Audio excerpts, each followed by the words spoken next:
You are about to enter the Red and Rev Sports Show experience. Get ready for some real sports talk from some real sports fans who were real sports athletes who have sports knowledge.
How do.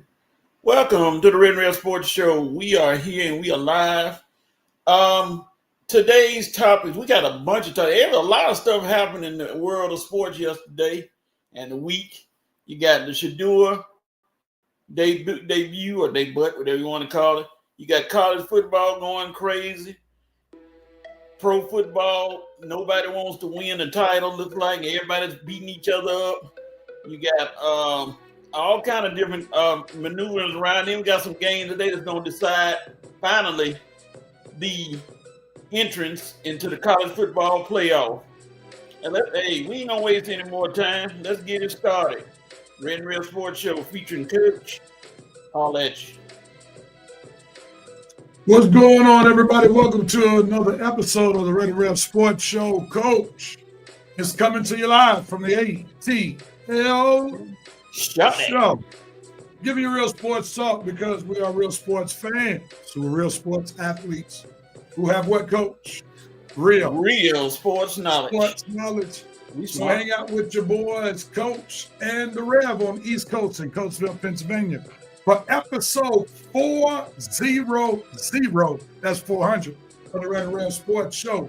And as is our sports custom, we turn our attention to our residential numerologist on this show, Coach Patrick Thomas, to give us something or someone dealing with those 3 digits, 400. What you got for us, Coach? Yeah, well, we can honestly say this time, Rev, that there are no players that have ever worn the number 400. If they did, I don't know what to say for them. Probably on the episode of the Three Stooges or something, I don't know. But 400 for me is the hallowed ground of baseball. It's where only a few have ventured. Many have tried, but a couple have ventured into that area where they hit 400 for the year. It's a very exclusive spot. You got Babe Ruth, you got Ted Williams tried, you got a couple tried, Carew, Tony Gwynn, you got a lot of them tried, but 400 is that hollow ground where you want to get if you want to be considered one of the greatest hitters of all time. So the number 400 stands for baseball immortality. Nothing with football, unless somebody got 400 wins, which I don't know about. But anyway, that's all I got for today. The number 400, a baseball hallmark. All right, Coach. I don't know if Red would have been greatly pleased with that one, but he's not a baseball. We'll roll with it. We'll roll with it. And we want to welcome everybody to the Red and Rev Sports Show. Red is not with us on today. 'Tis the season to make more money at his job. Overtime holiday weekend, we already know all of the different Black Friday deals and holiday weekend deals. So he's making that MONEY with UPS this weekend. So we wish him well, and we hope that he will be back on the show sooner than later. But you have me and Coach, and we may have a guest or two coming in a little later. We want to welcome Revenite Nation, who helps make this show what it is. So welcome, Revenite Nation. If you're tuning in, go ahead on. Time in, post, let us know that you're tuning in. Good morning to you, Brother Winston Thornton. Saying congratulations on episode 400. Appreciate you, bro. Thanks for the love. And he's chatting. Smash that like button, y'all, to share. Appreciate you. Greatly appreciate it. Jameson, a.k.a. Joe Black, wishing us good morning and says great to be a Georgia Bulldog, and we'll get into that in just one moment. Red Rose, there he is tuning in saying happy 400th and peace and blessings to you, brother, and thank you for all that you do and your commitment to the show to allow us to get to episode 400. So 400 episodes, that's a wonderful, wonderful milestone. That means that we've been on for a while. Also, we got to thank those who helped the show be what it is by tuning in. So we want to thank Revenite Nation in a very special way. And Coach, let me thank you in a very special way for you have helped the show continue to roll on, especially now that I'm in Pennsylvania. I'm not on as frequently, but you partner with Red on many Saturdays, and we want to say thank you in a very special way. And also we want to thank others who have stepped in for the show, the president, Thomas Holcomb, the VP, Vincent Woodruff, Big Ho, host of the Sports Roundtable, has been a normal contributor when we needed somebody to step in. So we want to thank you all. And very special also, even though he hadn't been on in a while, we want to thank Armani, who spent some in the 400 episodes that we've had. And also we used to call her the Sports Bae. She don't rock with us no more. But we want to thank Shelby for her contributions over the 400 shows back in the day. Red said, been one of the greatest joys of my life to talk sports to you guys every Saturday for the last 8 years. Good God, 8 years. Wow. My goodness. 2017, that's right, because that was the last time the Falcons made the playoffs. No. So that is very true. Very true. Red and I came together, joined forces to start the Red and Red Sports Show. We'll never forget. Called them up or DM'd them in Facebook. And we met up at Starbucks, vibing with each other, talking sports. Red was like, what do you think? I said, we got a show in the making. And here we are, along with Coach for most of the journey, 400 episode. So big up to the Red and Rev Sports Show. Oh, really? Yeah, Rev. I remember sitting in the house, all three of us in a little row, just from humble beginnings. No doubt about it. And we got to thank in his eternal absence, my dad, for letting us borrow his study for at least 100 other shows. Rest in peace, Dr. Michael Neely Harris, when we used to be scrunched up together. Yeah. 3 seats this tight, talking sports in his study. And then we got to thank God, and this is where all things work together for good to them that love the Lord and call according to his purpose. So really, we got to thank the pandemic. Thank God for sending the pandemic, because there's a good chance this show would have canceled or been no more, especially once I moved to Pennsylvania.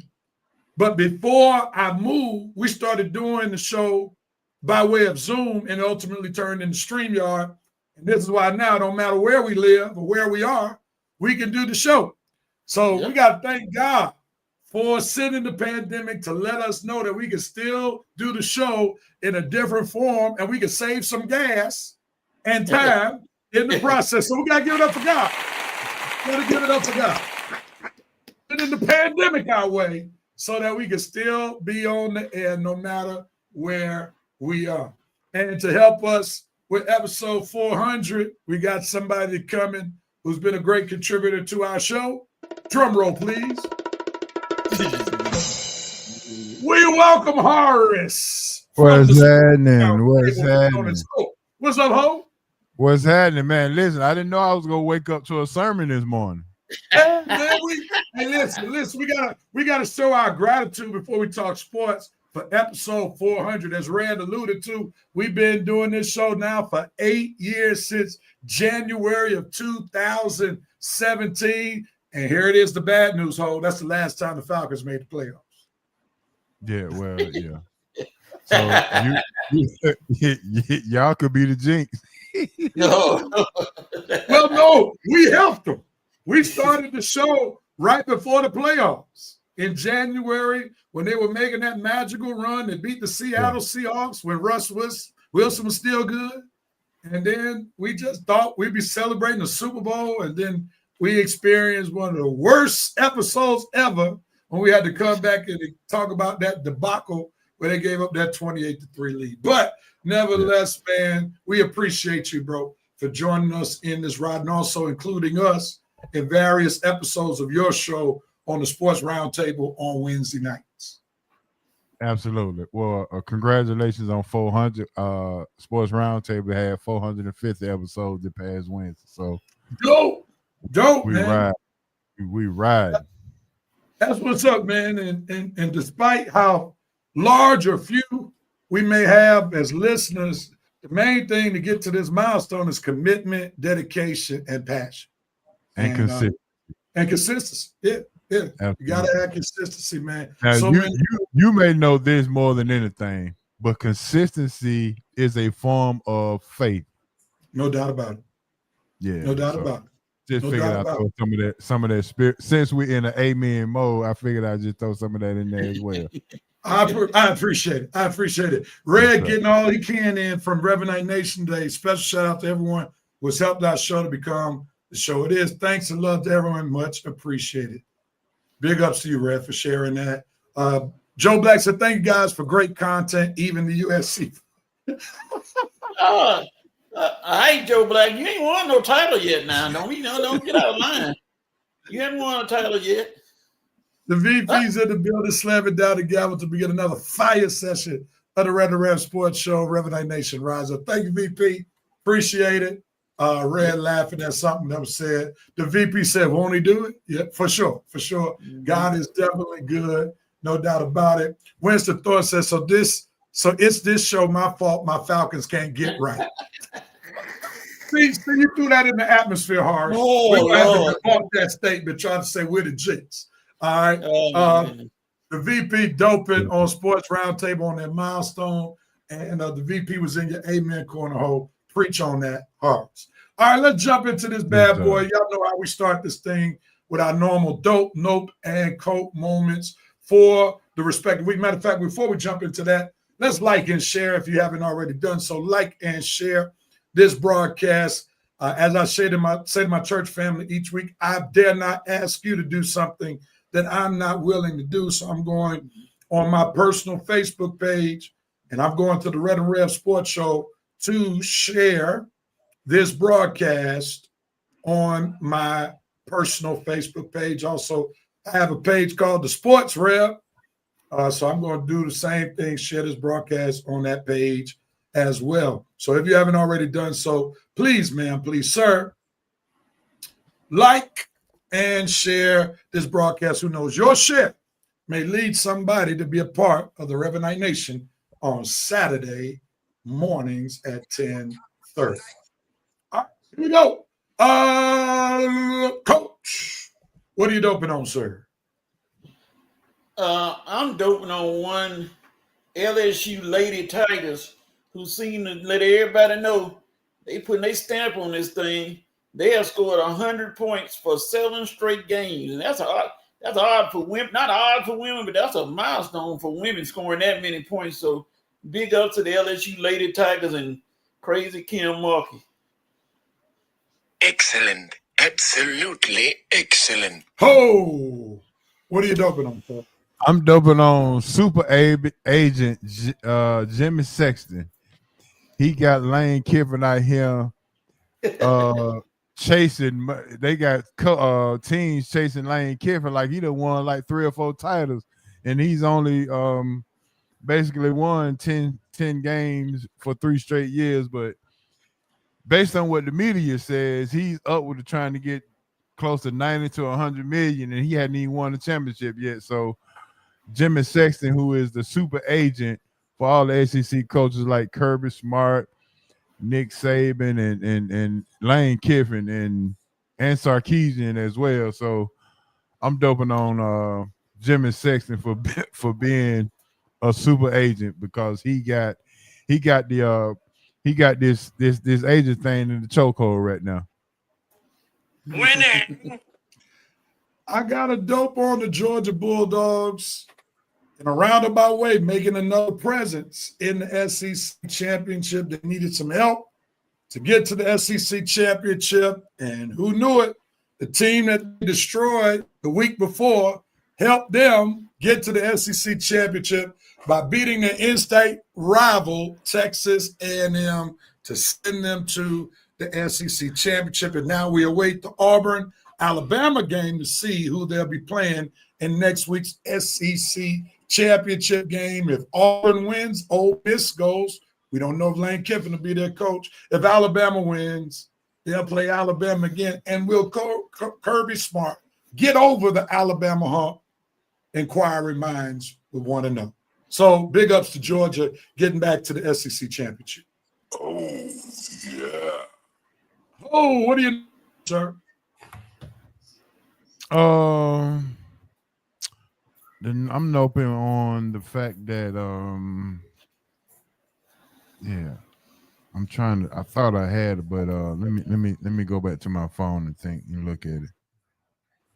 Can you come back to me? Come back to me. Go to Coach first. All right, I'll start with me since I'm next. Noping. I'm noping on not the Georgia Bulldog football players, but the Georgia Bulldog fans. I read too many posts since last night to tonight that you want to skip the SEC championship. What kind of team are you rooting for if you want your team not to be a part of the biggest game in the conference? What's the purpose for winning all those conference games and not want to represent your school? Georgia fans, beef up, tighten up. If your team can't overcome injuries, then they shouldn't be playing in the college playoff. This is your time to shine, to win back-to-back SEC championships. Because guess what? There's no guarantee that you're going to win the Natty. Matter of fact, this team is not even going to be favored to win the Natty like it was the previous two that they won 3-4 years ago. So count your blessings, as one song says. Name them one by one. Count your blessings that once again, your team is able to get into the SEC championship to win another SEC championship for the Georgia Bulldogs. Remember, it hadn't always been like this. So don't get too sedity and bougie and act like you're bigger than the SEC championship game when it took you 40 years to get back to winning the national championship. So stop it, I say. Be grateful. Cheer your team on. Be grateful that make it to the SEC championship. Let the chips fall where they may. If they win or lose, they're still going to the college playoff and still have a chance to win a natty. But celebrate the fact that they're in the SEC championship.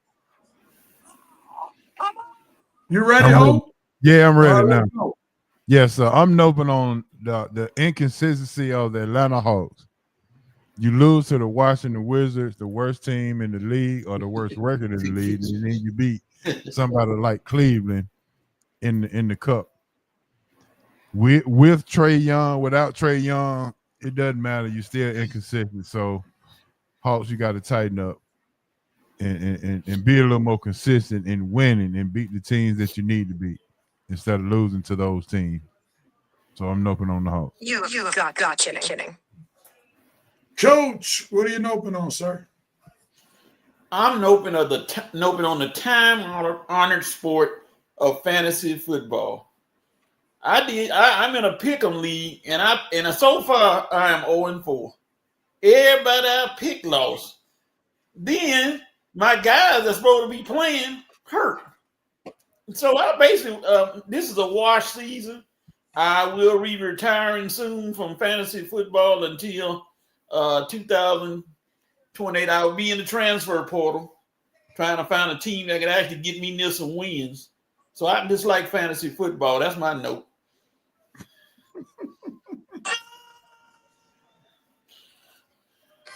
You would bring that up after I beat you for the second time badly last week in our league. Yeah, because you're in last place while I'm in first place. Yes, sir. Is that how it You don't need to say it too loud. Let's move on. Coach is in the rear holding everybody else up, man. I mean, this is the worst fantasy season that Coach has ever been a part of in our league. He used to be a formidable opponent, but Coach, it's just one of them years this year. You had some injuries. You hadn't done well to work around them, but I don't know.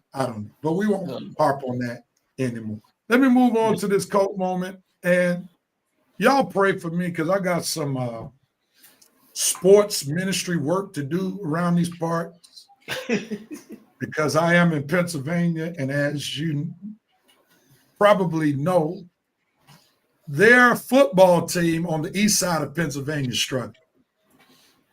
And I'm glad I don't have to preach tomorrow at my church because I may not get a whole lot of amens because of the Eagles literally dropping the ball. Yeah. Once again are having an epic collapse for the second time in 3 years. And when things go bad football-wise around these parts, it goes bad, and people accompany the bad moments with sad feelings. So y'all pray Rev strength of the Lord that I may encourage the Eagle fans on this side to let them know, hold on, help is on the way, but not this season. So that's what I'm coping with right now. All right. Coach, what are you coping with, sir?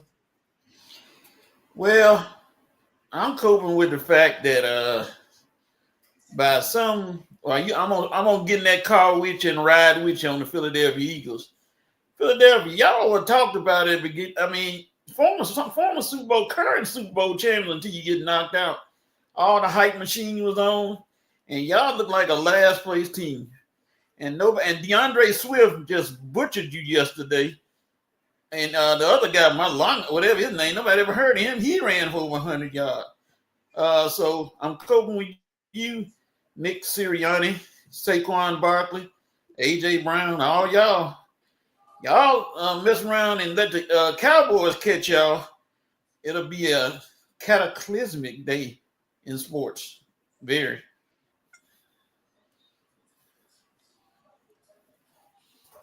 All right, so in this segment for us, what are you coping with?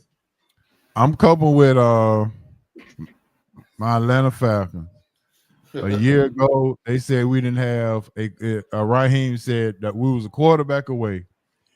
We signed a quarterback, drafted a quarterback, and this time, as of today, we don't have a quarterback.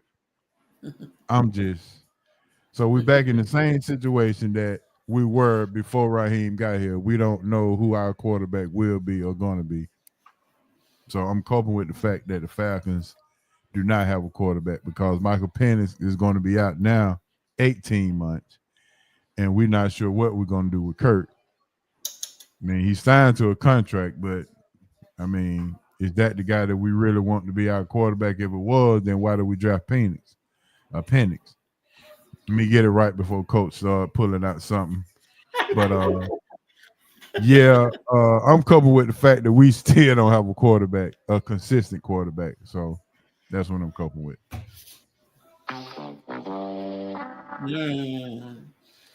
All right, let's go to Rev 9 Nation, see what they're doping and coping on today. Quite a few comments. They are alive and well on today. Let's see here. Red is holding it down, but we'll get to him in just a moment. We won 2 since the show started. Yeah, that was that year, 2017. Those only 2 we won. We ain't won past 2017, Joe. John Patton, Peden, the third. What's up, bro? Where you at, big bro? Red, good to see you guys. Looking forward to a great show. Truly appreciate it. Red making that money today. The VP said dope. Taylor Williams and the Bears, period. 9-2, and they look like a legit team. Even in the midst of the Eagles' dysfunction, they look like a legit team. Red Rose doping on it. You see, this is what I'm talking about. Megan Thee Stallion cooking Thanksgiving. Come on, man. That ain't no sports story. For Klay Thompson and his family, no one was admitted to the hospital after this. Boy, he loved to see where he can intertwine entertainment and sports. That's how Red rolls. He's noping on his Hawks, blowing their win streak to the 1-15 Wizards, an NBA Cup game at that. Way to go, Redbirds. He's joining joining Ho in that noping moment. Joe Black said, doping on UGA, earning an invite to the SEC championship game. Thank you, Texas. The Coach's Corner. Doping on the Blue Devils, putting the BTA while the Bum Heels got utterly destroyed by Michigan State. You know what? Celebrate your victory. Celebrate now. It's okay.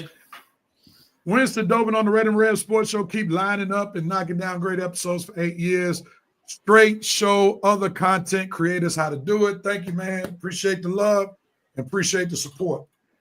Red Rose said Dillian Gabriel needs to cope with the fact that he'll be working with me at UPS soon because Shedeur Sanders won't be giving up the QB spot in Cleveland anytime soon. All right. The Coach's Corner says nope to Kmart beefing with Draymond. Dude, sit down and shut up. And John Morant beefing with Clay and calling him a bum. Dude has done absolutely nothing, not a single thing to talk about Clay. It's starting to get ridiculous now, man. Like John Morant is out of control in particular. We know Draymond's out of control. He gets somewhat of a pass since he's won some championships. We know he's never been an alpha dog winning those championships, but John Morant's getting out of control. We'll talk about that a little later. Joe Black, noping on Georgia High School Association trying to spend 39 Gainesville players for a brawl. Brunswick started. Only 4 players deserved to be suspended. Didn't that case go to court? Yeah, they still talking about it. They canceled the game, postponed it. So they didn't play this weekend. What classification is that? Langston, I think it's 5A. Oh, they're supposed to play Langston Hughes? Yeah, they'll get the doors blown off, but still, you know. All right, hopefully that game will take place. They'll iron out the discrepancy sooner than later. Wentz starting open on Eagles, still haven't learned that what worked last year to win won't work the same way this year. And it's called they need a great offensive coordinator to be relevant. That's how the Eagles win. And once they do well, i.e. win the Super Bowl, the offensive coordinator leaves, Shane Steichen, my man in New Orleans, what's his name? Former quarterback for Boise State, Kellen Moore. Yeah. Once the great OC leaves, Sirianni doesn't know what to do there. His days are numbered if the Eagles don't turn around next year. VP says noping on A.J. Brown just because even though he had a great game yesterday, y'all still took the L, cancer to T. Now, hold up, VP. Did A.J. Brown tell the truth, the whole truth, and nothing but the truth? So help the Eagles? Did he tell that there were chips in arm in chinks in the armor? Now some could argue they were winning when he was getting less, and now he's getting more. They're losing. So that could be somewhat of an argument, but a lot of people with the Eagles who are fans of the Eagles are side with A.J. Brown because they saw that this offense wasn't Super Bowl worthy. So it's kind of mixed bag around here. Joe Black says Red Bulldogs fans were definitely uneducated last night, for sure. Red Rose saying Nova with Falcons fans still believing they have a chance at the playoffs, believing Michael Penix is still their QB. When are the fans going to set reality and learn to move on from mediocrity and below average decisions? Sounds about Falcons. Winston coping with the Falcons still not understanding that we can't run our actual offense with Penix until our right tackles get back. Kirk on the center due to his blind side protector being Jake Matthews. VP7 saying Kevin Stefanski and the Browns organization having to face the fact as he copes with them to the fact that they will eventually move on from Sanders in hopes of getting something in return. Pig so hard to admit that the midget QB that you purposely drafted before Sanders is trash. Or as what's his name? B-Dub said, trash. Yeah. But I digress. Bubba Dub. Yep, he crazy. Joe Black Tropin in Red's words, delusional Falcons fans will still believe we have a shot at making the playoffs. Kirk and Raheem will lose at least 2 winnable games. The VP, speaking of the Cowgirls, CeeDee Lamb and his teeth finally showed up. The coaches counter, Cobra, my Falcons drafted can't get right. Talking about Penix, my goodness. Alexis Hill, coping with Georgia Tech not showing up against Pitt last week, but showing up and playing defense against UGA.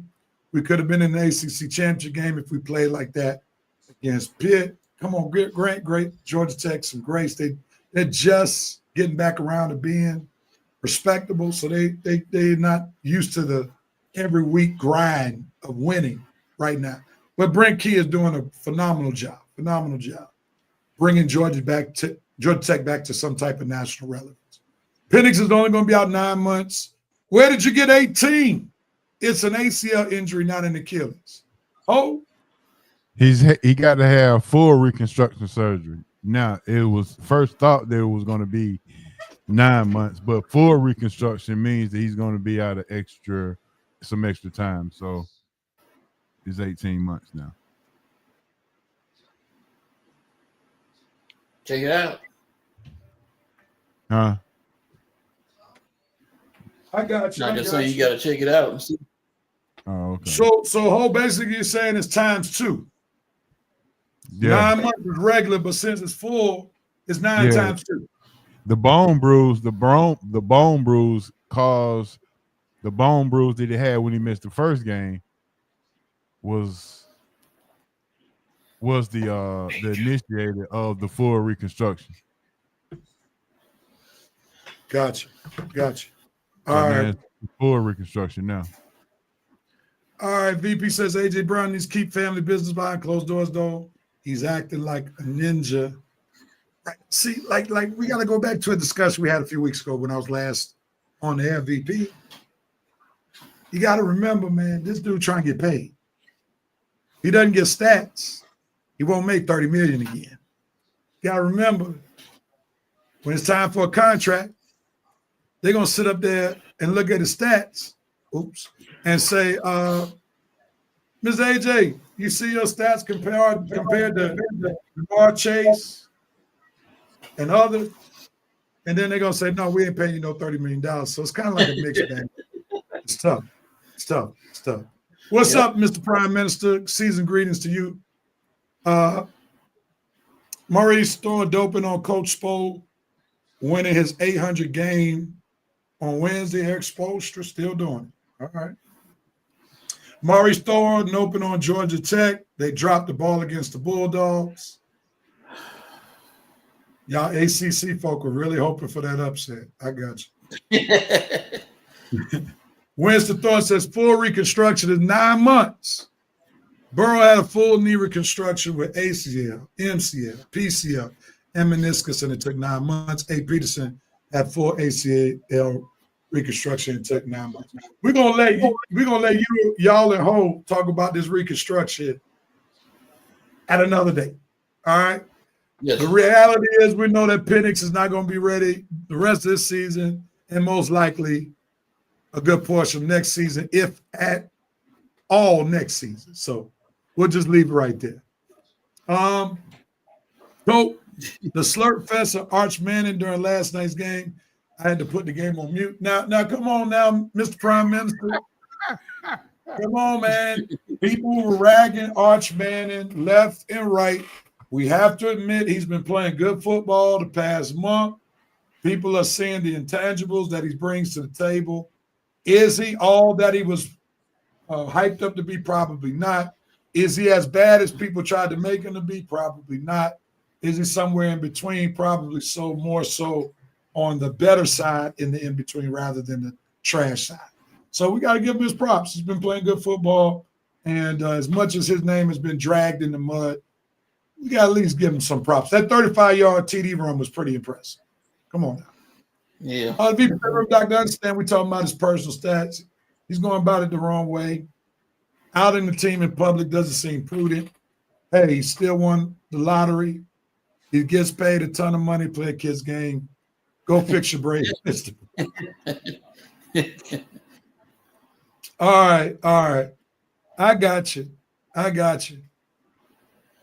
Winston Thorne said 18 months is for an Achilles tear to fully heal. All right. So somewhere between 9 months to 18. Somewhere between. It's not the doctors. The main intangible that Arch brings to the game is his hue. Lord. Come on. Lord. Now, would it be as hyped if he were black? Probably not. But are we going to sit and say Arch Manning is trash? I'm not willing to go there. Trash. I'm not willing to go that far. He's a solid player. Time will tell what he really is. All right, with that being said, thank y'all, Rev Night Nation, for sharing your comments. Keep them coming as we continue on. All right, let's get to talk some college football. Ho, what are you most looking forward to this weekend when it comes to college rivalry week? Michigan, Ohio State. Just trying to see if Michigan can play spoiler. So yeah, I'm looking forward to that. And we've already had one upset with Texas and Texas A&M. I'm also looking forward to, Sarkisian almost begged his way into the playoffs last night after the game. saying that they should be able to get into the playoffs even with 3 losses. Well, and he has a point. He's won more. He's beat more top 10 teams, and he has a last name of Manning on his team. So he might not have to say much to get into the playoffs. So, but we'll see. We'll see how big that Manning name is. But I'm looking forward to the Michigan and Ohio State game, and if Texas actually get into the playoffs.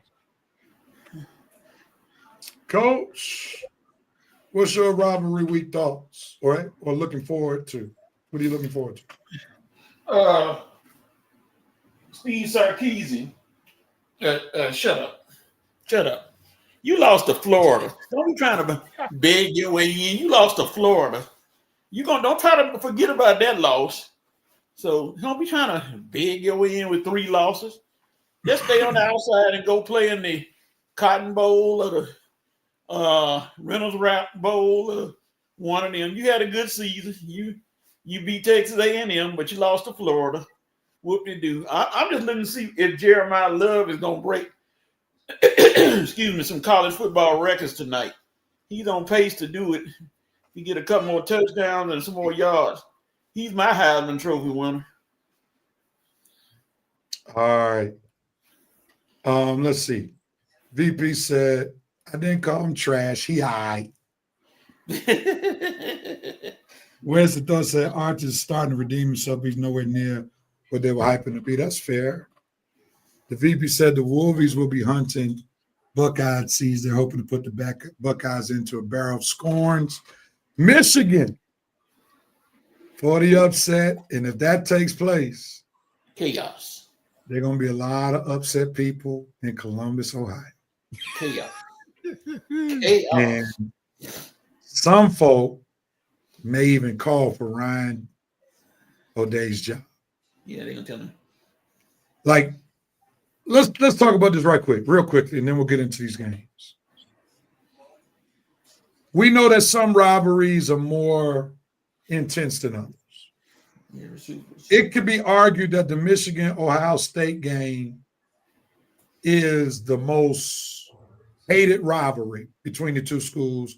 You would probably say Auburn and Alabama up there too. I wouldn't put Georgia and Georgia Tech up there amongst those two. But I would say those two rivalries right there, Auburn, Alabama, Ohio State, Michigan, are the most intense out of all the rivals. With that being said, there have been Ohio State fans who have been polled. What do they care more about? They care more about winning a natty or beating Michigan. And the proverbial thought is beating Michigan is more important than winning a natty. What are your thoughts about that, Hope? That may be a local thing, not a national thing. If it's a local thing, then I can agree with it. But winning a natty looks better on the resume. I say it that way. Winning the national championship looks better on your resume. If you lose all of your games and only beat your rivalry, then your team still sucks. That's just for bragging rights. That means you just get free wings at your local pub. All right, Coach, your thoughts? Yeah. You're able to eat at the Big Easy. Ain't no telling. But if you don't value a national championship, come on, national. We talking about everybody in the country. We ain't talking about you just playing Michigan and saying, okay, that's our national championship. Please. I tell you what, we gonna find out today. Lose to Michigan and we gonna find out. Ryan Day, I know he's sweating hotcakes and butter right now. He may try to be cool, but he worried. Yes, sir. Yeah, it's going to be a hard offseason for him. If he mess around and lose this game. To Michigan, that would be 5 years in a row? Something like that? That's it. So, yeah, it's not going to be good. All right. let's move on. Coach Corner said, yes, let UT in so we can lose on a national stage so he gets fired. So somebody fed up with Sarkeesian. The Prime Minister said, I'll be interested to see if Michigan can measure up and beat the Buckeyes. So that means we're going to lose a good portion of our audience if we're not done by 12. I'm looking forward to chaos. Laugh out loud, Alexis Hill. Since the Yellow Jackets couldn't do nothing, you want chaos. I got you. Michigan with the 6-point win on this good day. Another Michigander pick. The Prime Minister said, you're right. Rev Ohio State may have won the Natty, but they're still mad about losing to Michigan for the past few years. And, you know, I pay close attention to it since my daughter lives in Michigan. And then also got a little cousin playing for Ohio State, Riley Pettyjohn. So I pay close attention to how bad that thing is. The Coach Corner says Duke versus Bum Hills is the worst. Definitely college basketball. I don't know if I say it's worse than Michigan, Ohio State when it comes to football. Can't go that far. But definitely college basketball. Horace, he's picking at national titles. No, I ain't talking about in the coach's corner. Oh, okay. Yeah, I was gonna say. Well, but still, the Duke is his whole team now. He's still throwing shots at your team, though. Well, you notice my dope moment wasn't the Blue Devils running through the Razorbacks this week, so I was saving grace. All right. Let's get to these college football picks. River Nation, you're more than welcome to help us pick these games on today, even though they're not. Ryan, we're gonna put this Auburn-Alabama game up there. Come on, man. We can't have rivalry week without Auburn-Alabama, Coach. No, I didn't know. Even though Hugh Freeze ain't there, it's still gonna be a good game. Mm-hmm. We can look back some of the years that Alabama was definitely much better on paper than Auburn, but still Auburn may have beaten them or took them to the final play or two. So let's go in there, Watt, and see what that game is all about. Matter of fact, we'll start with the pick'em game on that one. Reverend Nation, feel free to join in on your picks. We got 4 games that we're gonna let Ho and Coach choose from, and we'll start with Alabama versus Auburn. Let me give you some pick'em music. Let's see. Let's go with that. Coach, we'll start with you, sir. All right. Alabama versus Auburn. This game is at Auburn. Who wins and why? Barring any last-minute field goal that comes short, Alabama is going to butcher Auburn. I'm sorry, Auburn is going to make it the game in the first quarter. After that, Alabama got too much to lose. They're going to put it on full throttle, and they're going to bust up Auburn. Now, Cam Newton, don't try to sneak out there and play. I heard you talking. You can't play. Sorry. Oh, you going with Coach's pick? Yeah, I'm going with Bama in a very close, very, very close game. I think Alabama has righted the ship, and I think they squeaked one out. So, yeah, I think Bama gets the win. All right. We don't know about what time that's going to happen, man. Coach and I were talking about that before we started the show. That hasn't been shared yet. Coach Willie Patrick Thomas definitely hating on the Iron Bowl. Red Rose said Ryan Day will have a bad night if his buck lies choke it up. All right, we'll see. Dante, you just said go Auburn. Does that mean you're picking them even though that's your team? We need a little bit more than just go Auburn. Joe Black says Auburn with the upset, send Ole Miss to the SEC. That sounds like you'd rather play Ole Miss than Alabama in the SEC championship. That's what I'm feeling. Alexis Hill by 3. Dante says Alabama's trash, always will be trash. I don't understand how people can thank the Lord for blessing them, then in the same breath being an Alabama fan. They negated the thanks. He is definitely an Auburn fan. Oh my VP goodness. said Roll Tide over the Tiger Eagles. Bama needs to get back to prominence. They need to get back to MPS to reclaim their position on the SEC mountain. Red says Bama win just so they can ruin our SEC championship. Geez, I hate those turds. Come on, where's your faith? Dana Johnson Sr., what's going on? He's picking Alabama. The prime minister said Alabama will snatch the stripes off Auburn. Not even Tony the Tiger can help it. Woo. Wow. Strong word. For real, Alabama by 7, says Joe Black. Winston says Auburn with the upset. All right, let's move on to the next game. Ho, you're up. Miami versus Pittsburgh. Pittsburgh coming off that big victory in the flats last week against Georgia Tech. Will they beat the prime minister's Miami Hurricanes in Pittsburgh? What says you, Ho? What you got? Yeah, I think Pittsburgh with the upset on this one for sure. Yeah, I got Pittsburgh with the upset. I want to go with the Canes, but I think Pittsburgh is on a momentum swing right now. So I got Pittsburgh in the upset. Coach, you rolling with Ho's pick? Yes, sir. I'm in the car with him. Pittsburgh has got a dogged defense. They're gonna put it on Carson Beck. 2 interceptions, ball game. All right. So y'all expected Carson Beck to back it up this week? Yes, sir. He don't stray far away from the script. All right. Joe Black trying to convince himself he believes Georgia's going to beat Bama next week.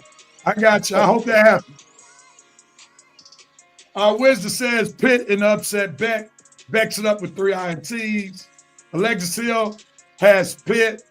Dana Johnson Sr. has Pitt. Prime Minister, where are you? Somebody got to say Miami.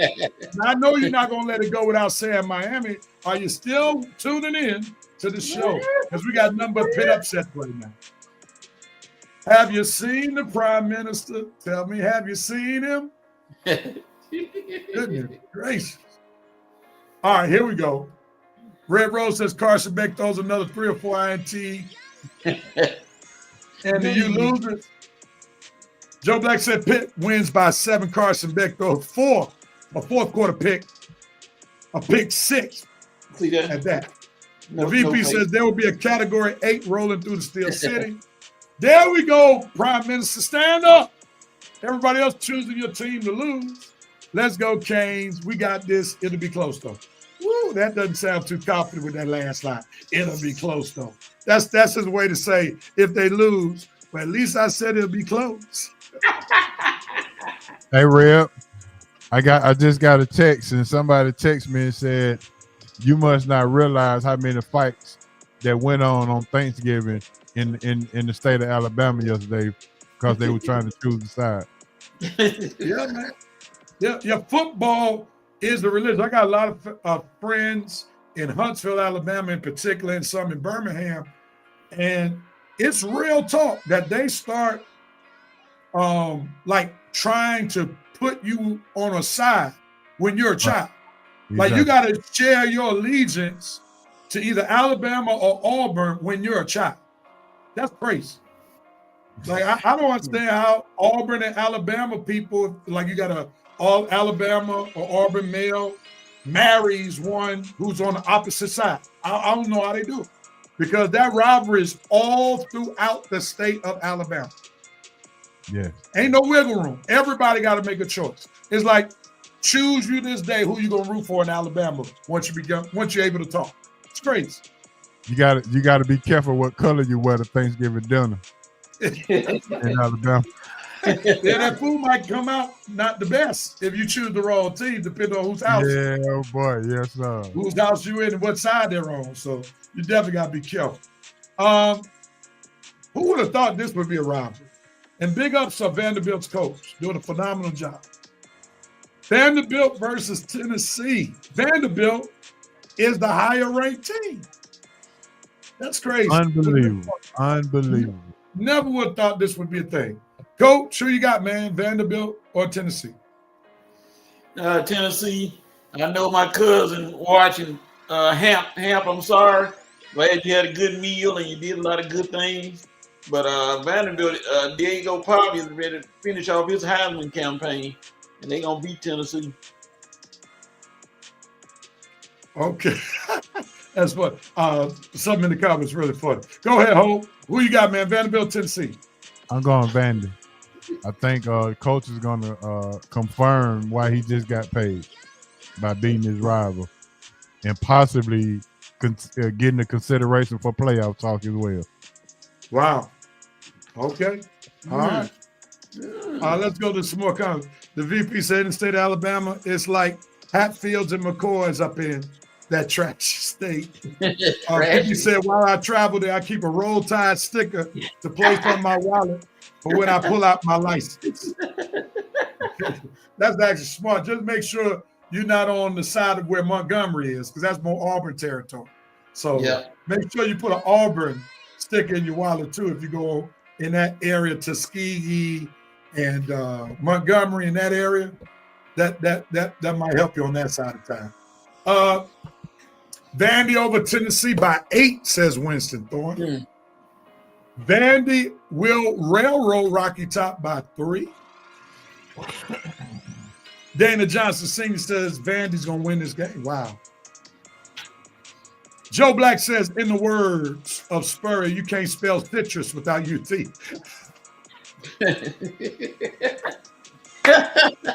UT, one of Georgia's rivals. I love it. Go Vandy. Lexus Hill got Vandy too. VP said I travel in Birmingham and Huntsville and Bessemer. Bessemer, okay, Bessemer. I'm sorry. I slipped up and fell off Rocky Top, USA. All right, man. Let's go to this last game. The big one at 12 kicks off in 37 minutes. Ho, we'll start with you. Who you got, sir? Boy, this is a tough one. Whew. I'm gonna go with Michigan in the upset. Just for the chaos. So you just that sounds like a Coach Thomas move right there. I just want chaos. Yeah. I just want chaos. Yes. Y'all some messy football people. Some messy football. Just want chaos. Well, actually, my one of my closest cousins is a Michigan fan, and he always, chomping that Michigan stuff. So I give him a little grace this year, even though I think Ohio State got the better talent. They kind of questionable at quarterback, but so just for the chaos, I go with Michigan. Coach, you going with chaos, or do you really think Michigan can win this game? No, I think Tate and Smith are back. They said they're playing today, and that pretty much put an ending on Michigan, because Michigan ain't gonna be able to cover those two guys. So Ohio State can't cover those. Hold it. Ohio State is gonna win because Michigan can't cover those two guys. They back and they healthy. So Ohio State is going to go into that small town of Ann Arbor, Michigan, and put the brakes on them. Now, Coach, I'm going to give you a chance to possibly rethink your take. Okay, here we go. What's the boy that plays wide receiver for the Tampa Bay Buccaneers now? That's a rookie. Ibuka? Yeah, him. Now, you do remember Michigan beat Ohio State with him and Smith last year. Yes. And I think that tandem is better than Smith and Tate this year. Well, Rev, I'm going to tell you like this. You in the wrong profession. You need to be a sports psychologist. How you talking, next thing you know, people changing their picks and everything going to another team. I'm not changing mine. I'm going to go to Ohio State. I don't think Michigan got enough good defense. Their defense is not as strong as last year. I'm going to go with Ohio State. All right. All right. I'm glad that you add that caveat with the defense, because if it was just wide receivers, the wide receiver tandem for Ohio State was much better last year when they lost to Michigan at Ohio State. So I wanted to kind of push it a little bit. The Prime Minister said, going back to the last game, he's rolling with Vanderbilt and their future Heisman winning QB Pavia. No, he ain't winning the Heisman, but he's had a great season. The VP says he got the Wolverines for the upset. Winston Thornton said, I got Michigan too. Dana Johnson said, hold up, wait a minute.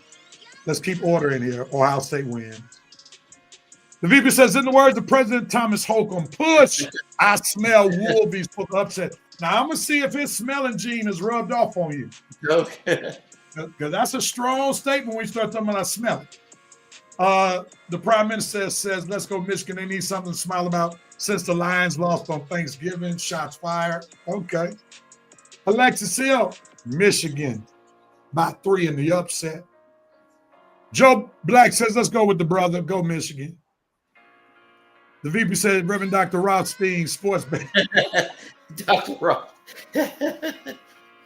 That's funny. All right, that concludes the college picks for today. We thank y'all for joining in. Thanks, Coach, and Ho for sharing. Yeah, sound like you was kind of leaning toward the Messi as well with that sports tape. No, I'm just trying to keep people honest. I'm trying to keep people honest. That's all. Give them something to think about. That's all. All right, man. We're gonna go to halftime of the Red and Rev Sports Show featuring Coach and Will Horace on today. We talked some college football. We gave our dope no coke moment. We got some more football. We got some basketball on the other side. So stay tuned for the second half of the Red and Rev Sports Show. We'll be right back. All right.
All right, we're back on the other side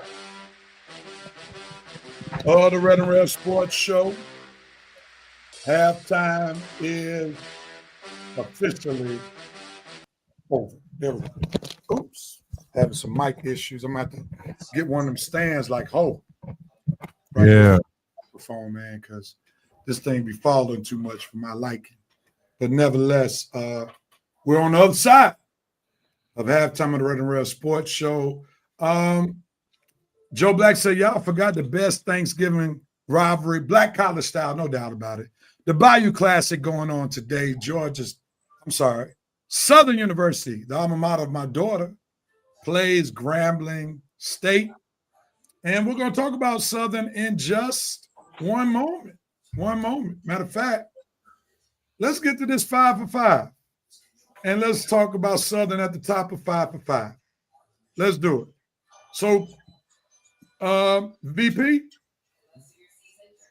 let's get ready for 5 for 5. So let me put it on the screen so you put your famous statement up there.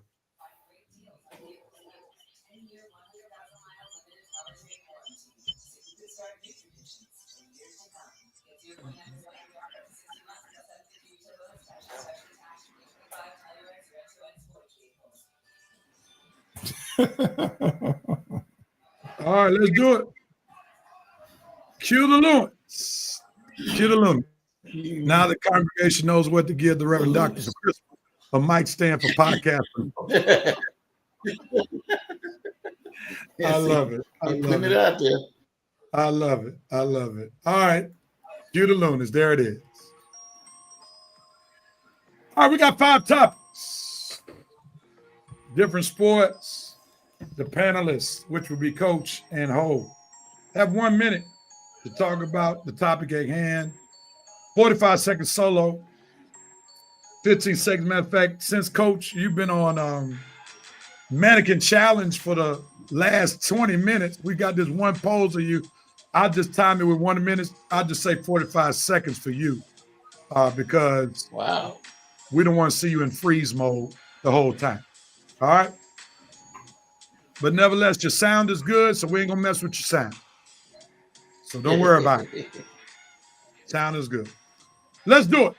First topic on the board, Reverend Knight Nation, feel free to share in the chat any comments that you may have on the 5 for 5 topic at hand. Since the VP mentioned, Joe Black mentioned it, let's talk about it. Southern University gets a new head coach. Matter of fact, it's a Hall of Fame head coach in the person of Marshall Faulk, Super Bowl champion for the Los Angeles Rams when they were the St. Louis Rams. Oh, what you got? Yeah, the HBCU is making a statement, grabbing former NFL coaches and Hall of Fame players. So great move. Didn't look like I'm not sure how you can judge his stay at Colorado, but I think this is a great move that he can get his own gig at the HBCU. One of the greatest running backs that we've ever seen, coming out the backfield and catching it out the backfield. So great move by Southern. I think this is a continuation of what the HBCU has started to do. They have found their niche, to grab former NFL coaches to give back to the HBCU. So great move. Coach, your clock is starting right now. Well, it's always, it's a 50-50 situation. Falk knows football. You can't deny that, but I don't know if you can judge him. Nobody should judge him on his first year if he struggles. You want to let him get his players in there, and then we'll see what happens. But Southern needs a facelift because their last coach, I don't know what he was doing. So we're gonna see if it works out like Deshaun Jackson. I'm laughing, not at what you said, but who you reference in terms of the last coach. My daughter and I were talking about Southern's last coach, and his nickname was Uncle. Uh-oh. They're like, she said, we already knew that Uncle was going to be short-lived. Who's going to come play for Uncle? I died laughing. All right, let's change the sport real quick. We'll be right back to football in just a moment. Let me see what this one comment is for the Prime Minister said that's dope, Southern University to do. It'll be interesting to see the Jaguars following Marshall plan next season. No doubt. All right, let's go to some hardwood. Man, Kenyon Martin, former first pick of the NBA draft, now retired, on Gilbert Arenas' podcast, is beefing with current player Draymond Green, who is a 4-time NBA champion. Coach, what says you about their beef? Who cares? Y'all, these guys getting arguments with each other just because they must be bored or something. They not in the news, so they got to start something with somebody. Both of them talking about you didn't do nothing. I got 4 titles. You didn't win nothing. I played better than you on my stats. Whatever. Go and do that on your own personal podcast or whatever. And then y'all get off the major social media, please. Nobody cares. Hold your thoughts. I'm going to make it real simple and quick. I'm going to say what nobody else probably will say, but both of them need to be quiet because both needed a superstar or a great player for them even to shine or a great team. So both needed to be quiet because neither one of them would be the go-to or the alpha on the team alone. So they both needed somebody to take the pressure off of them for them to show their greatness. Fair point. Fair point. Joe Black said great hire by Southern. Now let me get a little messy. If you had to choose, okay, hold on. The VP said they need to bring back celebrity boxing match on TV. Settle it in the ring. Other than that, stop it. Or in the words of Samuel L. Jackson, DJ Character, do the right thing. Shut up. I got you. Red would love that movie reference. All right, now let me get back to my sports messiness. If you had to choose a player to be on your team, all right, Winston Thorne going right to where I was about to go.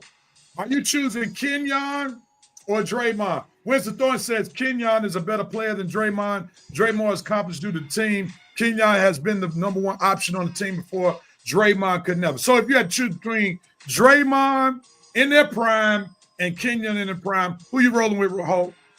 Well, it depends on what era we playing in. See, that's the difference. It depending on the era because Kenyon didn't play in this era and Draymond didn't play in that era because Kenyon played in the era where you can knock Karl Malone down and not get technical foul. But who's better offensively with the skills that you remember? Who's better offensively? Kenyon Martin is. Who's better defensively? It's a I would toss-up. but I would take Draymond because his communication is better.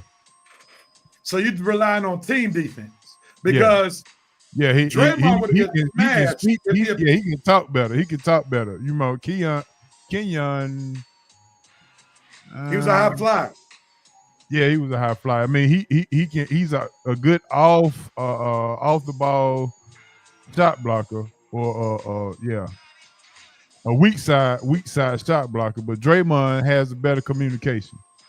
He has helped Steph out tremendously in his career defensively. So that's he's a better communicator on defense, but Kenyon is a better offensive player altogether. Now, one might argue that Kenyon was the chief defender on those two Nets teams that went to the NBA championship with Jason Kidd, Vince Carter, and Richard Jefferson. So think about that. Well, you didn't have to help out much because Jefferson, Kerry Kittles, and Jason Kidd, they were pretty good defenders, so you didn't have to help out much. So it's kind of easy to be a good defender when you got those guys like that. Now check it out though. There was more one-on-one defense at that time. There wasn't much zone back then. So I would argue Kenyon could do everything that Draymond is doing in this era. Could Draymond do everything that Kenyon did in that era? He's not big enough. Right. And that's the difference, especially with them both playing the four. And he's definitely not as athletic enough. Yeah, but that's why I said the era has to matter. Yeah, that's a fair point. Coach, your thoughts. I mean, Kenyon, you got more double-doubles coming out of him than Mr. Triple Single. You know, Kenyon gonna give you a double-double every night pretty much. And he gonna bang, and he ain't never been afraid to mix it up. So he did the dirty work. Draymond did the dirty work too. He swept the floor after the game. I mean, you gotta give him a little bit more credit to that, Coach. I give him though. He keep talking about his 4 titles. You had Steph Curry and Klay Thompson. And then KD. Durant. Yeah, for 2 of them. All right. VP said they're both ancillary characters from their respective teams. So what? Joe Black, Kenyon had a better individual career. VP said, I chose Draymond. Somebody's nuts are going to get squashed. Easy rebound. Where's the thought? Said, it all depends on what your team needs. Kenyon's way better offensively and is a better one-ball defender against a traditional power forward. Draymond is a better team defender and tie-in. Going back to the point that Ho made, depending on what era. Joe Black said Draymond has 0-point games more 0-point games than 20-point games in his career. Wow. The VP said Kenyon was a nice wing player. Defensively me, streaky.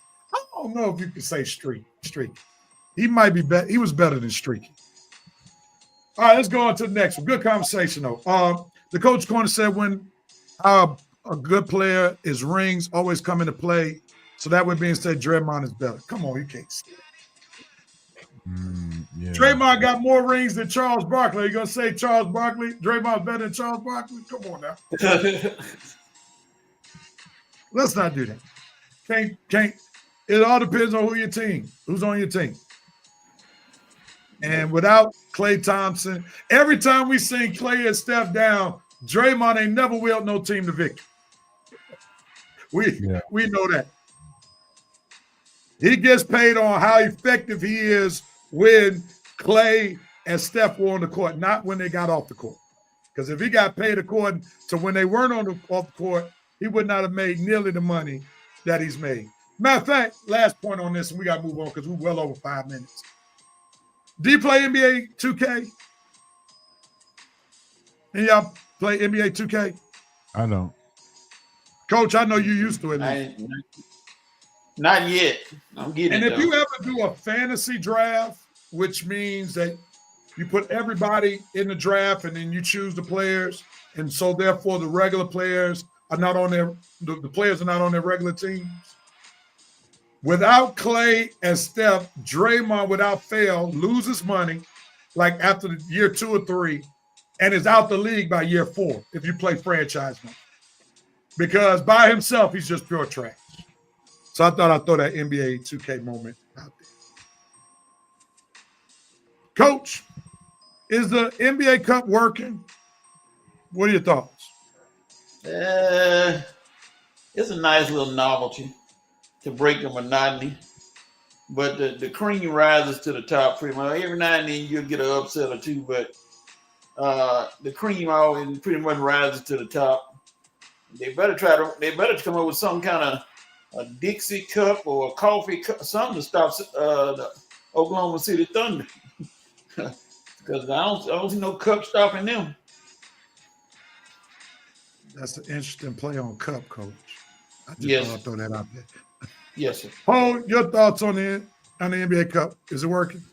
The only thing I see working with the NBA Cup is the marketing of how well you can design your floor when you play. I think it's a cry for we need to expand the NBA league, but the marketing is doing a great job marketing. I think that is what we can take from it is the marketing, and that's what I think is the only thing that's working for it is the marketing. Okay. Let's see. Coach played 2K on Nintendo 64. That's Joe Black. When people discuss how good a player is, rings always come into conversation. I think it should never enter the conversation, just like Dan is the GOAT, but Brady got rings, so he got to be the GOAT. All right. The coach corner says about this NBA Cup working is too convoluted. Bro, Dane said NBA Cup is just pure trash. The VP kind of going along the same line as Horace. The floors are nice. I'll say it's working for the mere point that it's at least causing some conversation that these games normally would not get during this time of the year because of football season. It is a thing to a degree, and it is getting some type of publicity. Going back to Horace's point, it is getting some marketing. So this is why these games are getting more attention, maybe not a whole lot, but giving more attention than if they were just regular season games. If the NBA was smart, they would just push back their regular season to November, mid to late November. That would be my thing. The VP said, Coach played double dribble, always the green thing. I don't understand. No. Double dribble used to be the game. That's right. That's It right. used to be back in the day on Nintendo. All right, on to the next topic. Shedeur Sanders' first start. I'm going to add a caveat to this, Cole. Hold, it's on you. What grade would you give him from A to F? Minuses and pluses are included. All right. Go. B plus. B plus. Tell us why. They didn't give him a whole lot of pass plays to show off his arm, and maybe that was doing it a safe way. And he didn't do a whole lot of backpedaling. So I mean, he did pretty good. He didn't try to play. He didn't try to be the hero, basically. So they played it safe, and he played it safe. So we gave him a B plus. If he would have had more attempts to throw the ball and got over at least 300 yards, then he would have got an A.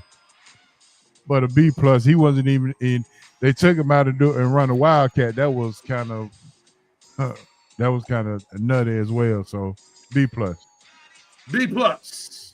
Coach, you're a former school teacher. What's your grade for Shedeur's first start? For what H.O. just said, I give him a C because they took him out for that wildcat. I'm like, why not leave him in there, let him learn how to work goal line situations to hand the ball off, know how to hand the ball off. I'm sure he does, but taking him out, he could be a wildcat. He could get that ball and run it in. You never know. You don't take him out. His throws were pretty good. And Jerry Jeudy, you're not that good anymore, Jerry. Stop showboating, fumbling the ball. Coach, I got a bone to pick with you. I know you do. That's why I make a comment. Are you ready for it, Coach? Now, Ho gave Shedeur a B plus. You gave him a C because he was taken out for the wildcat. Was that his fault? He was taken out for the wildcat? No, but I give him a B bombs. See how quick I switched that up. I gotta keep y'all honest on this show. I gotta keep y'all honest. He had a solid performance. All right, Brother Dana said I'm gonna give him a B. VP said I would give the young buck a B, considering he had only 1 week to prepare. With the first team, those wildcat plays were a slap in the face. One bad throw and a few sacks that he could have thrown the ball away. Not bad for his first official start. The Prime Minister said, I'll give him a B plus. All things given, he played within himself and did more good than bad. That 52-yard pass was beautiful to watch. The VP said Kevin Stefanski was calling Sanders a ninja, without calling him a ninja, by taking him out of the game on the wildcat plays. Red Rose says A minus for Shedeur Sanders. Now, we'll be back at it this weekend to see if he can play better or play around the same against a more formidable defense in the San Francisco 49ers. So we'll see. Joe Black said, I'll give him a B plus. The VP said, if Coach Willie Patrick Thomas is your professor, you're going to fail. You have no idea where the sliding scale will come into play. Here we go. Well, Mr. Vincent Jerome Woodruff, you haven't been in my class. Well, you probably wouldn't make my class because you probably got reunions to go to, so you wouldn't make my class. It's okay, though. Red Rose said he won the game and inspired the team. Remember the look on Myles Garrett's face after the 52-yard pass, so that's why he supports his A minus grade for Shedeur. Let's move on, gentlemen. Last topic. Everybody's waiting for it. Lane Kiffin's decision. Is he going to LSU to eat some of the best seafood in the world? Or will he stay and coach his home state of Mississippi and continue to coach the team that Coach hates the most, Ole Miss? Horace, I'm going to come back to you. Like I said, credit according to you. Whatever he does, we're going to have to credit Jimmy Sexton, but I think he goes to LSU.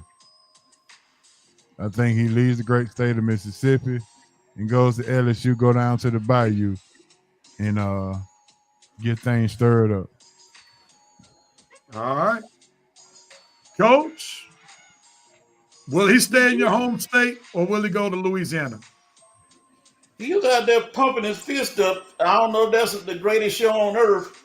He was winning, pumping his fist like a man who's got a team that can stay, that he wants to stay with. I seriously think that Ole Miss said they're gonna match what he said, but the only caveat, that's our big word for the caveat, is recruiting. Now you can find some recruits, but that fertile ground down there in Bayou country, you can take them to one of those, to Copeland or somewhere, and get them some beignets, and that can get them on. If you're still in Mississippi, you can get some hot tamales and some food like that. But I think he stays. I'm going against the grain of everybody. I think he stays. All right, Coach says he stays. Host says he's leaving. Joe Black says he's gone. Red Rose said he's out. He could have killed this story weeks ago. Admitted, Lane, you hate drinking water in Mississippi. Whoa. Stop. Hold it. How do you have you drank the water in Mississippi? Hold it, partner. Hold on now. It ain't no worse than it is here. All right, Coach standing up for his home state. Joe Black said he can recruit players to Louisiana. The VP said Lane Kiffin is the epitome of whiteness and privilege. He's had some of the best jobs in college football, Tennessee, South Carolina, USC, I'm sorry. OC for Jalen Hurts in Bama, now resurrecting the racist rebels. Broad knows how to get done somehow. Oxford about to hate him soon. He's heading to the Bayou. Prime Minister said, Coach, get with the program. Lane Kiffin's gone. All of this smoking family taking field trips all over is proof of that. Don't be surprised if he ends up in Gainesville with the Gators. No, they already put it out the way, the Gators. They already canceled that one. So it's either LSU or Ole Miss. Let me explain why I believe he's going to Louisiana. Where would you rather live? Baton Rouge, Louisiana, or Oxford, Mississippi? Give me the state capital for 500, Alex. Which school is easier to recruit to? A championship pedigree or a team that's never won a championship? Give me LSU for 500, Alex. Where would his family probably want to live? Baton Rouge or Oxford, Mississippi? You Give me Baton Rouge for 500. You have to look at now, the pay is going to be the same, but the prestige is better in Louisiana versus Mississippi. Now, if he does stay in Mississippi, I think it's best for him because after the way LSU handled Brian Kelly, I wouldn't trust him. That's it. They were trying to get out of that money. I wouldn't trust him. So if I were Lane Kiffin, I would stick it out at Ole Miss because he can stay at Ole Miss for the next 20 years if he wants to. But from a prestige standpoint, Baton Rouge is much more prestigious and LSU than Oxford and Mississippi. And everybody knows about Florida. Yeah, Florida's not even an option. And I don't think Lane Kiffin wants to deal with that monster called Georgia and recruit because Gainesville's in North Florida. They would have to compete with some of the same athletes as Georgia. And Kirby Smart is just in a different league right now with Georgia's program versus Florida. So that's off the table. And Lane ain't trying to go into that bus. Joe Black says the one curveball in this is his son being a high school quarterback. Will he be able to start elsewhere? That's a good point. It's a good point. That may cause a mistake.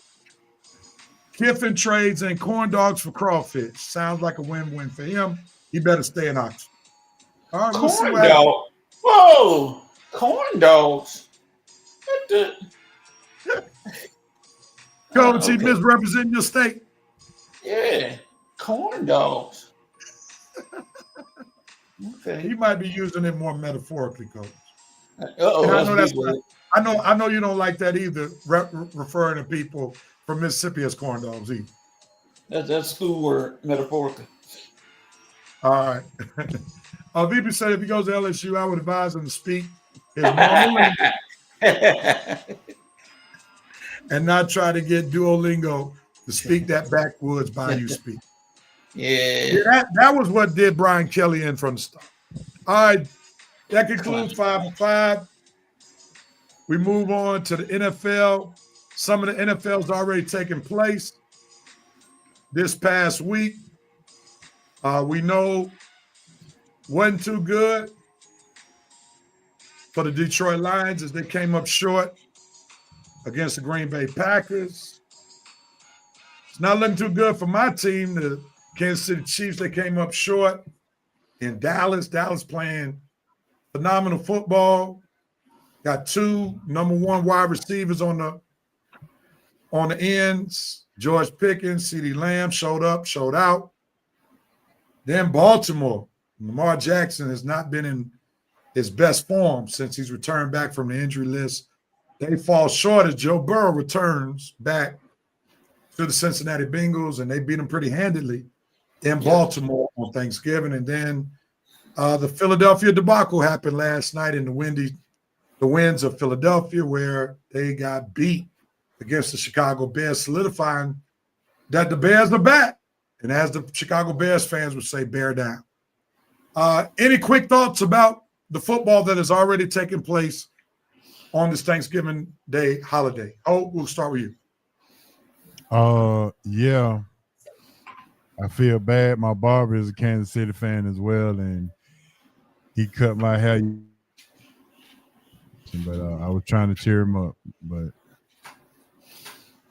say that again, Hope. Say that again. He cut your hair and what? he was cutting my hair in a sad fashion yesterday, so I had to cheer him up. Oh, okay. It's not reflective in your haircut, is it? Oh, no. Okay. All right, just making sure. He better deliver. You know, I say, cut it so good, make me want to take school day picture with the 3rd grader on Monday. Love it. Yeah, so, but he said, my boys, I ain't going to make the playoffs this year, but we'll be back. But now, I did kind of tell him that getting rid of Joe Tony or whatever his name is was probably the worst thing that they could have done. Because he done went to he was the guard that won a couple of Super Bowls with the Patriots and the Chiefs. And I think now he's with the Chicago Bears. So there you go. There's your good luck charm right there. So he was like, yeah, you're right. That's a good point. I said, I ain't no Kansas City fan, but you know, I do observe some things. And he said, yep. Maybe you need to call the office and get that straight. I'm like, nah, y'all just need to reload and you get old Pat. Maybe y'all need to trade for Kyle Pitts. Maybe he get some balls thrown to him. Kelsey need to probably go ahead and retire. All right, Coach, your thoughts on any football that's taking place this weekend? Rev, I don't mean no harm, but I trust the Kansas City Chiefs about as much as I trust you doing a bad sermon. I don't trust them at all. They'll mess around and finagle everybody and look real pedestrian. Next thing you know, they talking about, they barely got in the playoffs.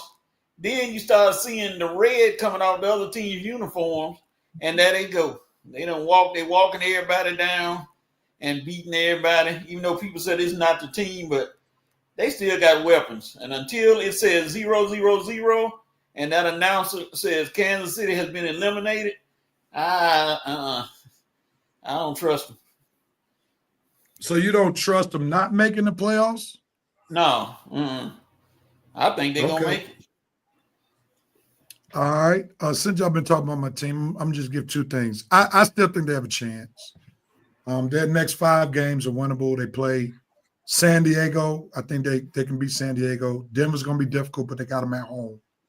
The rest of the games are winnable. Can they win 5 straight games? I think so. If they beat San Diego, they'll be the first team to do it because there is no team in San Diego right now. I'm sorry, you're right. Los Angeles, the Chargers, they used to be the San Diego Chargers. Thank you for the correct. Thank I'm you for the just, correction. I'm just being messy. Yeah, that's good. That's good. You corrected me. That's fair. I think two things are affecting me. One, the Rashee Rice suspension hurt him early, and that cost them some games at the beginning. So that's put them in the hole that they're currently in. Two, you already alluded to it, Horace. Who would ever thought I would say this, but it's real. Travis Kelce is a stumbling block for the Chiefs now. In this era where the tight end position is dynamic, he no longer can get separation. And this is causing Kansas City trouble to get some of their other receivers who need a dynamic tight end to be able to flourish. Rashee Rice is really the only one that can win one-on-one matchups on a regular basis. Other than that, the rest of those guys are serviceable wide receivers. Worthy's a speedster, but we haven't really seen him blown the top off of the cover like Tyreek Hill, and we understand Worthy is not the size that Tyreek Hill is. Doesn't have the muscle. So people can jam Worthy, and then he's stuck. So those are two things I think that are hurting the Chiefs. And with the whole summer and beginning the season with Rashee Rice, that can be cured. And Travis, please do us a favor. Just tour with Taylor Swift. You're done. Take a photo. Do us a favor. Give up the ghost. You fought the good football fight. You finished your race. You're a champion. Your post-career is already set up for you. You and your brother have a great podcast already, and then you're going to make Taylor Swift money. Marry her, go into the sunset, leave football alone. That's my thing. All right, the coach corner said the Ravens just need to blow that team up and fire Harbaugh. Wow. Atlanta get on the phone immediately and give him King's ransom, so he absolutely can't say no. But Baltimore's done, can't just get over the hump. Joe Black says, can we already end the season and how Todd Monken out Clint Kubiak? Chiefs' only loss will be to the Broncos. So you're saying they won't run the tape. Okay, we'll see. All right, gentlemen, let's go into some pick'ems. Let's get into it so we can get off here and see the rest of the Ohio State-Michigan game. Let me give you some pick'em music. That would help. And we're going to run through it. Let's start this thing off. Saints versus Dolphins. Coach, who you got? Dolphins. Any reason why? Because the Saints are pathetic. No need trying to. And then Alvin Kamara is hurt. Olave is hurt. You on thin ice. Oh, we got Saints versus Dolphins. Dolphins. For the reasons Coach mentioned? No. Achan is on my fantasy league, on my fantasy team. You need him that big. I got you. Next game, Titans versus Jaguars. Who you got, Hope? Jaguars. Any particular reason why? Because the Titans are pretty bad. All right. Coach, you going with Holt's pick? Yeah, the Titans can't play dead in a Western, so no, I'm going with the Jaguars. Back on you, Coach. Raiders versus Chargers. Who you got? With that, Raiders versus the Chargers. Raiders versus Chargers. Ain't no upsets. All right. Who you got, Hope? Chargers. Justin Herbert on my fantasy team as well, and plus the Raiders are awful. All right, let me go to Reverend Knight and see who they're picking. Joe Black got the Dolphins. Coach Corner got the Dolphins over the Saints. Got Duval County. Jags win. Jags win. Dolphins over the Saints. Chargers over the Raiders. Lag in 2 TDs. That's a Georgia comment right there. Coach's Corner got the Raiders winning over the Chargers. Yeah. Wow. And Maurice Thor got the Jags beating the Titans. On to the next. Holtz on you. Who you got? Cardinals versus Bucks. Bucks reeling right now. And bro, Danny got the start. Bucks reeling right now. Baker Mayfield is injured. I know that because he's on my fantasy team. Yeah, I'm going with the Cardinals then. Yeah, and maybe this will help some way, somehow. Coach, you got Cardinals or Buccaneers? Bucks still got a good defense. Cardinals are treading water. Okay. Let's see. Next one, Giants versus Patriots. Coach is on you. Jackson, who's starting? Jackson Dart?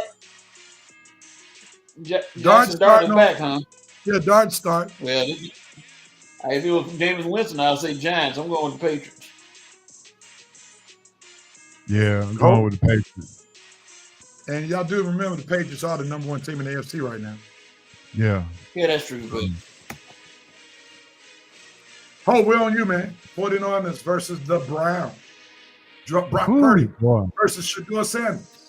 Yeah, I'm going with Christian McCaffrey because he's on my fantasy team, but Shedeur hopes he suffers by 250. Coach, who you got, man? I'm going with the Browns in a big upset. They're just going to do just enough to get a win.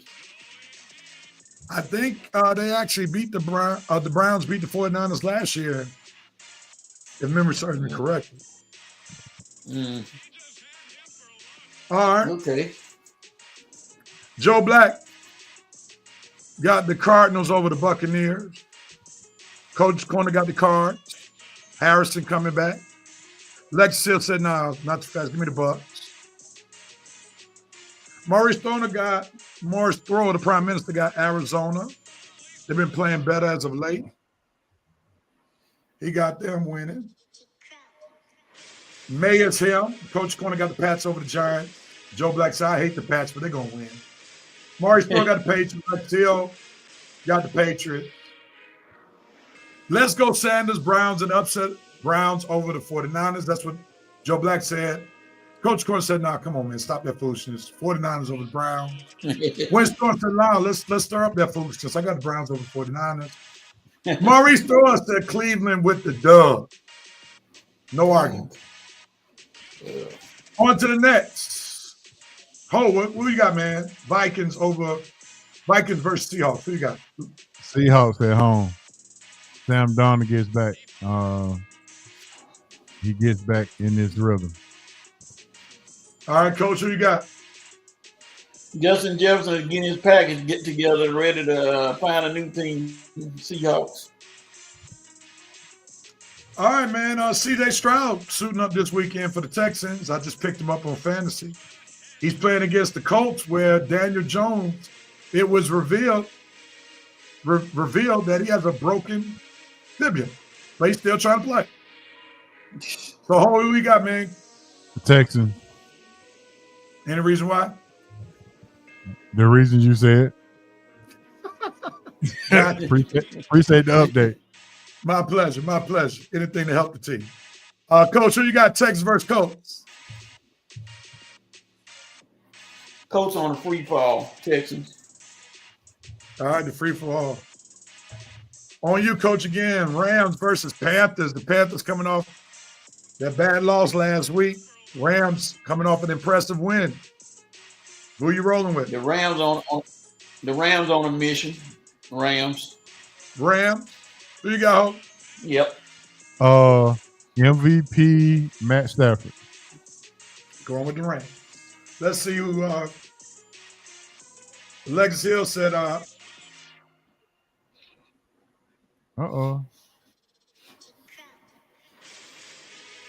wasn't cool. Well, yeah, he gone. That wasn't cool. You better get on back here. My bad. I hit the wrong button. There we go. My bad. There we go.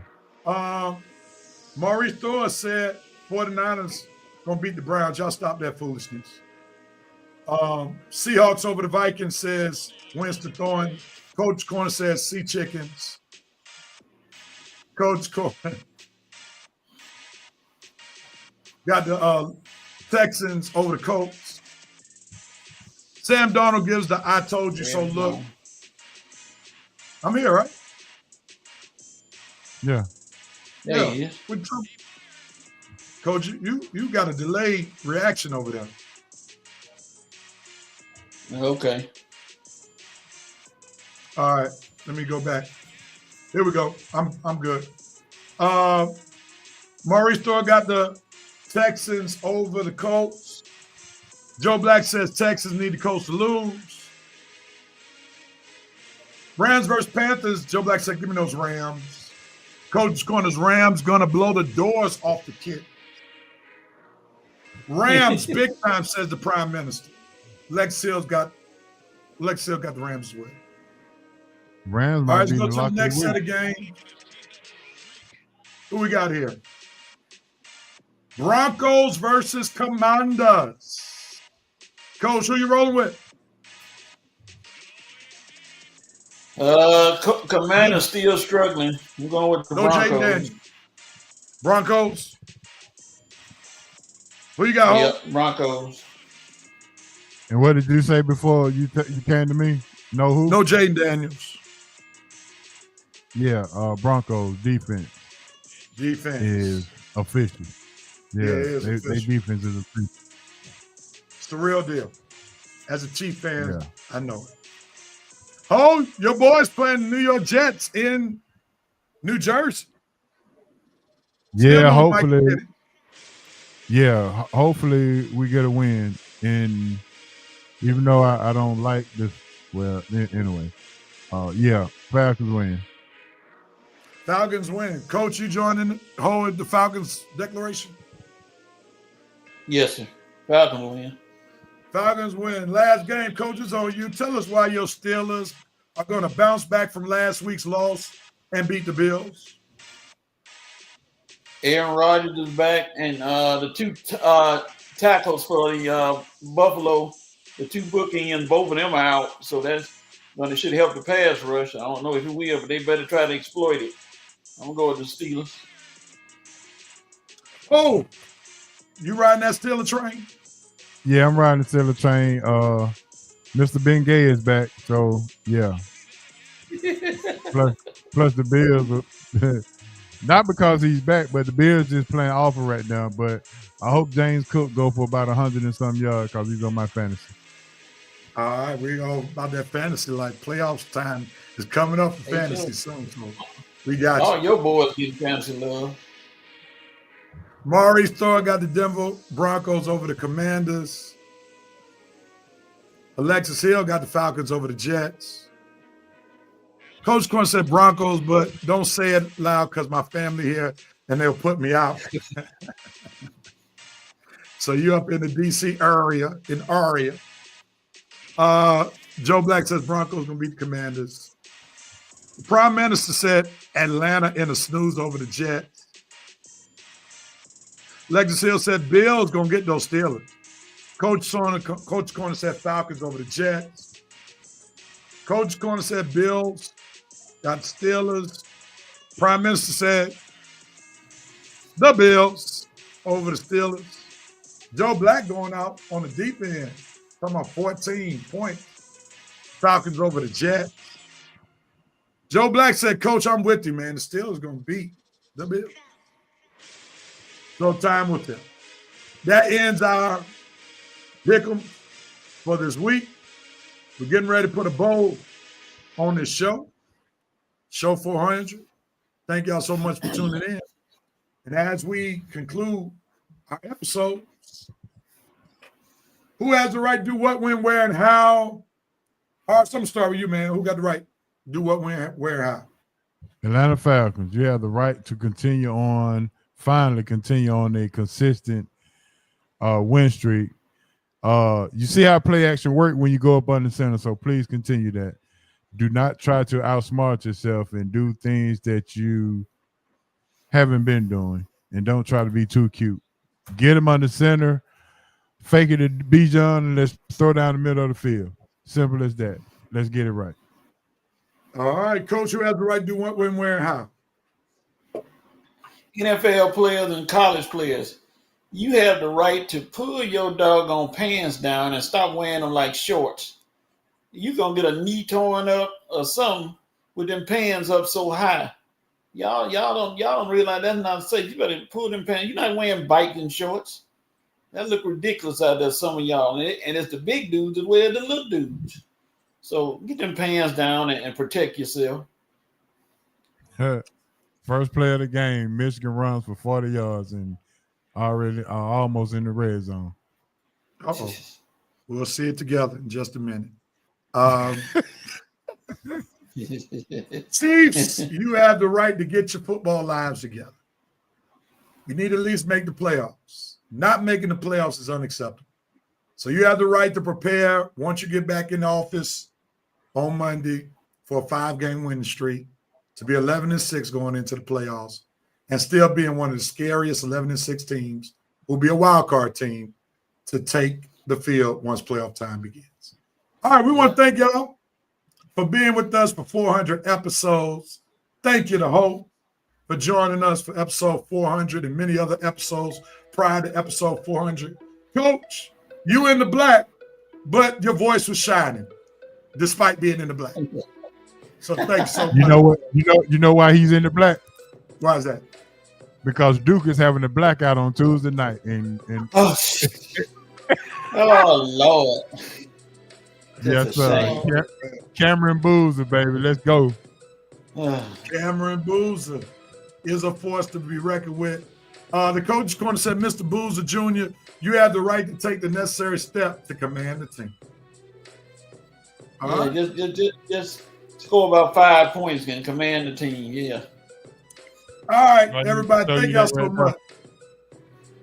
Uh-oh, he's showing you something, Coach. What's that? Oh, Lord. My eyes hurt. Okay. All right, everybody, thank y'all so much for watching episode 400. Thank you, Revenant Nation, for keeping it live. Thank you, Ho, again, for joining us. Absolutely, Coach, man. My pleasure. Thanks for all that you do to keep the 400 show, helping us reach 400 shows. And I personally want to thank you for stepping in the gap for me ever since I moved to Pennsylvania, since I'm not on the show as much. And Red, in his absence, thanks for holding it down, bro. Wish you well as you make that money during this holiday season. Peace and love, everybody. Same Facebook page, same YouTube channel. Next Saturday, 10:30, Red and Red Sports Show. We're out. Peace and love, everybody. Yes, sir. Barack Obama.